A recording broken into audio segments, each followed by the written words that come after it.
Welcome back. How did you do strengthening your closest relationships? There's nothing more important than having strong, wonderful relationships with those we love the most. So, for this reason, I want to ask you to continue putting in just as much time as last week in improving your closest relationships with friends and family. And remember the three that are the most important: your parents, your children, and your spouse or significant other. Now, week number 9, we move on to, which is the importance of being cheerful and friendly. Let me tell you, you're doing this for yourself as much as for the other person. In your war chest, your weapon, in order to stay as happy as possible when you're feeling down, is being cheerful and friendly with other people.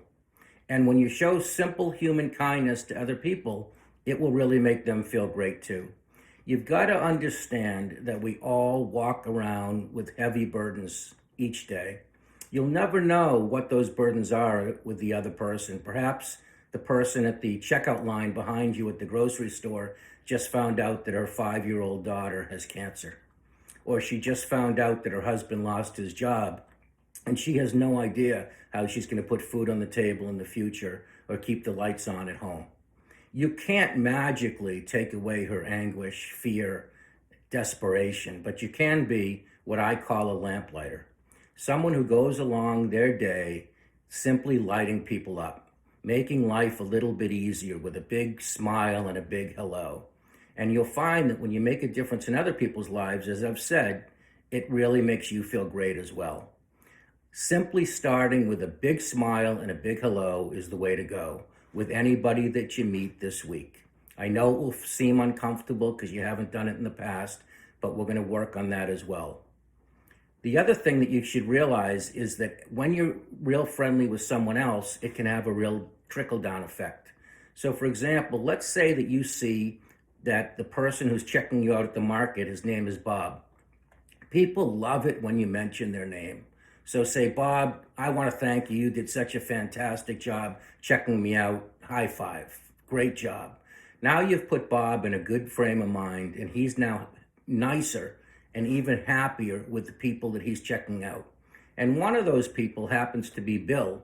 Bill's had a lousy day, and normally when Bill's had a lousy day, he takes it out on his wife and kids when he gets home. But because Bob was happier from your high five, he now is nicer with Bill, and Bill goes home and decides to be more cheerful with his wife and his kids. And now his kids can do their homework in peace without having a lump in their stomach that they always have when their dad is mean to them. And they go about their homework, they have a good night's sleep, and they do better at school. So you never know the trickle-down effect that it can have. There are so many other ways to be cheerful and friendly. At work, same thing. Big smile, big hello to your fellow coworkers. They may be shocked because you've never done it before. Give it a shot. They're going to love it. You can also bring donuts, coffee one day just to cheer everybody up. With your friends and family, give them a pat on the back. People love touch. Touch makes a huge difference in the world. Now, as I said, I know this is going to be very uncomfortable for you because you've never done it before. It's uncomfortable for me. Even if I did it tomorrow, I haven't done it in years. But remember that when you decided to take on this program, you committed to doing whatever it would take to live a happier life. And remember, you're doing it for your kids and their kids, because your kids will learn from you. If you're being happier, they'll be happier, and then their kids will learn from them. I also have a trick for you. Tony Robbins was the first one who suggested this exercise to me, and he mentioned that because it would be difficult for some of us to do it, get out of our comfort zone, he said you should pretend that you are your best favorite comedian that day. So if this is difficult for you, I don't want you to be, let's say your name is Janet Smith tomorrow. I want you to choose your favorite comedian, and that's who you are tomorrow. During tomorrow, you act like your favorite comedian when you go out into public. And I'm sure that they'll find it a lot easier. You'll find it a lot easier if you're acting like them to give a big, warm hello and friendly, cheerful smile to anyone that you meet. I also want to talk about a story I read in the paper about a month ago. And I know this is a very extreme example of how one person can affect another person with the way that they act during the day, someone that they don't even know.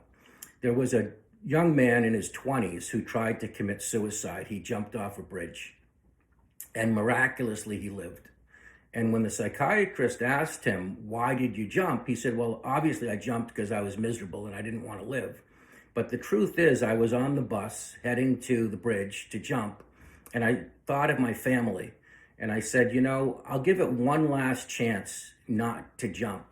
I will get up at the next bus stop and I'll stand in front of the driver. I won't get off. I'll just stand there. And if he's nice to me, I'll stay on the bus and go home. And if he's mean to me, I'll jump." And he was mean to me, so I jumped. And they said, "Well, what did he say?" And the boy said, "Hey, kid, get off the damn bus already." So it just gives you an idea that you never know the effect that you can have on another person. I'm sure the bus driver would never have said that if he thought it was going to lead to suicide. So your assignment this week is to spend 2 days. You don't have to spend 7 because I know it's very much out of your comfort zone, but take 2 days this week and go out in public. And whenever you bump into somebody, a huge warm smile and hi, hello. As often as you possibly can. Your job is to brighten up their day, to make them feel better. If you're in a public place and the employee has a name on his name tag, say something really positive to them about the job they did with their name. At work, you can do the same thing, big smile and a hello. Buy donuts one day if you want. And with family and friends, big pat on the back. Everyone loves a feeling of touch. Next week, we're going to come back with week number 10, helping others. Thanks.